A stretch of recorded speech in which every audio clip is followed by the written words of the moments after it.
राम की सौगंध खाकर राम से ही लड़ने चले हनुमान। जाने रोचक कहानी।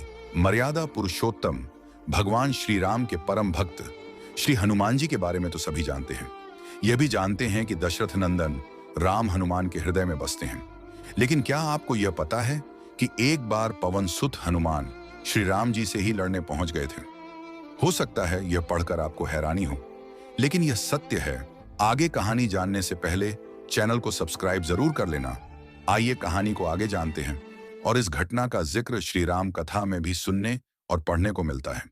लेकिन इससे भी ज्यादा हैरान करने वाली बात यह है कि पवन सुत जब श्री राम से लड़ने के लिए तैयार हुए तो उन्होंने सौगंध भी मर्यादा पुरुषोत्तम की ही ली। आइए जानते हैं कि ऐसा क्या हुआ था कि श्री राम के परम भक्त पवन सुत को उनसे युद्ध करना पड़ा। कथा मिलती है कि एक बार सुमेरु पर्वत पर सभी संतों की सभा का आयोजन हुआ। कैवर्त देश के राज सुकंत भी उसी सभा में सभी संतों का आशीर्वाद लेने जा रहे थे। रास्ते में उन्हें देवर्षि नारद मिले। राजा सुकंत ने उन्हें प्रणाम किया। इस पर श्री नारद जी ने उन्हें आशीर्वाद देकर यात्रा का प्रयोजन पूछा। राजा सुकंत ने उन्हें संत सभा के आयोजन की बात बताई। इस पर नारद मुनि ने कहा, अच्छा है, संतों की सभा में जरूर जाना चाहिए। ऐसा कहकर सुकंत को जाने का आदेश दिया। सुकंत जैसे ही सभा में जाने के लिए प्रस्थान करने लगे, तैसे ही नारद जी ने उन्हें आवाज दी। इसके बाद कहा कि जिस सभा में जा रहे हो उसमें सभी को प्रणाम करना, लेकिन आर्षि विश्वामित्र का अभिवादन बिल्कुल भी मत करना। इस पर सुकंत ने पूछा कि यह तो उचित नहीं है। तब श्री नारद जी ने कहा कि तुम भी राजा हो, वह भी पहले राजा ही थे, अब संत हो गए हैं, मत करना प्रणाम। राजा सुकंत ने किया भी ठीक वैसा ही। सभा के समाप्त होते ही विश्वामित्र जी श्री राम से मिलने पहुंचे। वहां पहुंचकर उन्होंने बताया कि उनका अपमान हुआ है। वह इसे भूल भी जाते, लेकिन यह तो संत परंपरा का अपमान है। राम जी ने पूछा, गुरुजी क्या हुआ? तब विश्वामित्र जी ने कहा कि मेरा अपमान हुआ है। राम जी ने पूछा, किसने किया है? तब विश्वामित्र जी ने पूछा कि जानकर करोगे भी क्या? इस पर श्री राम जी ने कहा कि गुरुजी, आपके चरणों की सौगंध लेकर प्रतिज्ञा करता हूं, जो सिर आपके चरणों में नहीं झुका है उसे काट दिया जाएगा। कल सुबह मैं उसका वध करूंगा। श्री राम की इस सौगंध का जैसे ही राजा सुकंत को पता चला, वह नारद मुनि को ढूंढने लगे। काफी देर तक वह परेशान रहे, लेकिन नारद मुनि उन्हें मिल ही नहीं रहे थे। व्याकुल होकर जब वह रोने लगे, तब नारद जी प्रकट हुए। सुकंत ने हाथ जोड़कर उन्हें सारी बात कह सुनाई, साथ ही प्राणदान की विनती की। इस पर नारद जी ने उन्हें माता अंजनी की शरण में जाने की सलाह दी। यह भी कहा कि अगर उन्होंने तुम्हें बचाने का वचन दे दिया तो तुम जरूर बच जाओगे। लेकिन यह भी कहा कि वह किसी को यह नहीं बताएंगे कि नारद जी ने उन्हें यह सलाह दी है। राजा सुकंत के रोने की आवाज सुनकर माता अंजनी बाहर पहुंची। तब उन्होंने कहा कि माता मुझे बचा लें, अन्यथा विश्वामित्र जी मुझे मार डालेंगे। इस पर माता अंजनी ने सुकंत को उसके प्राण बचाने का वचन दिया। उन्होंने कहा कि तुम शरण में हो, तुम्हें कोई नहीं मार सकता। इसके बाद राजा सुकंत को विश्राम करने के लिए कहा। शाम ढलने जब हनुमान जी माता अंजनी के पास पहुंचे तो उन्होंने सारी बात बताई, लेकिन सुकंत को बुलाने से पहले पवन सुत से सौगंध लेने को कहा। तब श्री हनुमान जी कहा कि वह श्री राम के चरणों की सौगंध लेते हैं कि वह सुकंत के प्राणों की रक्षा करेंगे। तब माता अंजनी ने राजा को बुलाया। हनुमान जी ने पूछा, कौन तुम्हें मारना चाहता है? तब सुकंत ने बताया कि श्री राम उन्हें मार डालेंगे। इतना सुनते ही माता अंजनी हैरान रह गईं।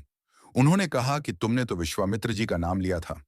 तब राजा ने कहा कि नहीं, वह तो मरवा डालना चाहते हैं, लेकिन मारेंगे तो राम ही। हनुमान जी ने राजा सुकंत को उनकी राजधानी में छोड़ा और श्री राम के दरबार में पहुंचे। वहां पहुंचकर उन्होंने राम जी से पूछा कि वह कहां जा रहे हैं।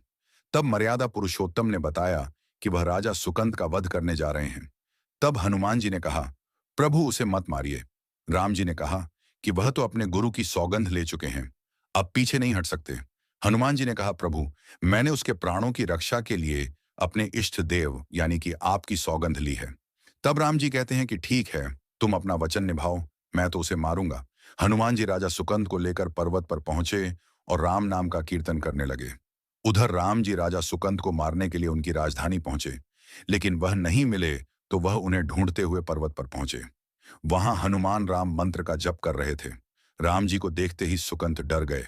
उन्होंने कहा कि अब तो राम जी उसे मार ही डालेंगे। वह बार बार हनुमान जी पूछता कि बच जाएंगे हम। तब उन्होंने कहा कि राम मंत्र का जप करते रहो और निश्चिंत रहो, भगवान नाम पर पूरा भरोसा रखो।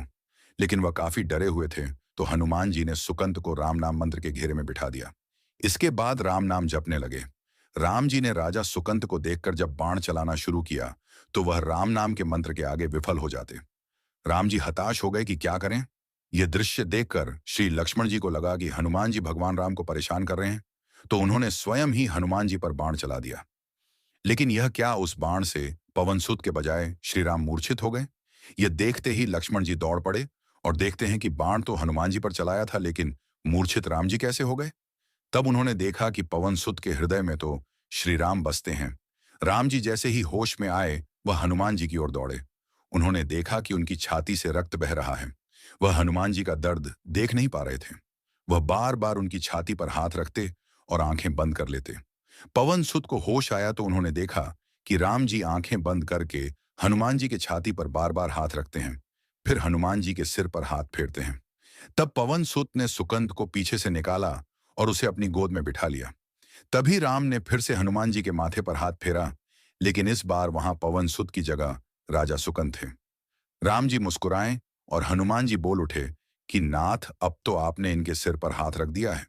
अब तो सब कुछ आपके हाथ में है, इसकी मृत्यु भी और जीवन भी। आप ही सुकंद के जीवन की रक्षा करें। राम जी ने हनुमान जी से कहा कि जिसे तुम अपनी गोद में बिठा लो, उसके सिर पर तो मुझे हाथ रखना ही पड़ेगा। लेकिन गुरु जी को क्या जवाब देंगे।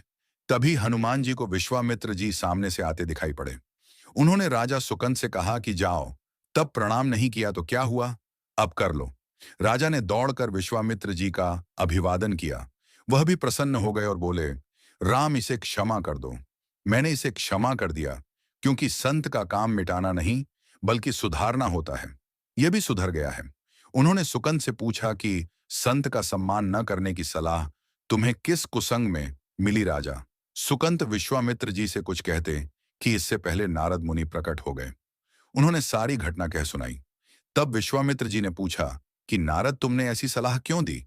तब नारद जी ने कहा कि अक्सर ही लोग मुझसे पूछते थे कि राम बड़े या राम का नाम बड़ा, तो मैंने सोचा कि क्यों ना कोई लीला हो जाए कि लोग अपने आप ही समझ लें कि भगवान से अधिक भगवान के नाम की महिमा है।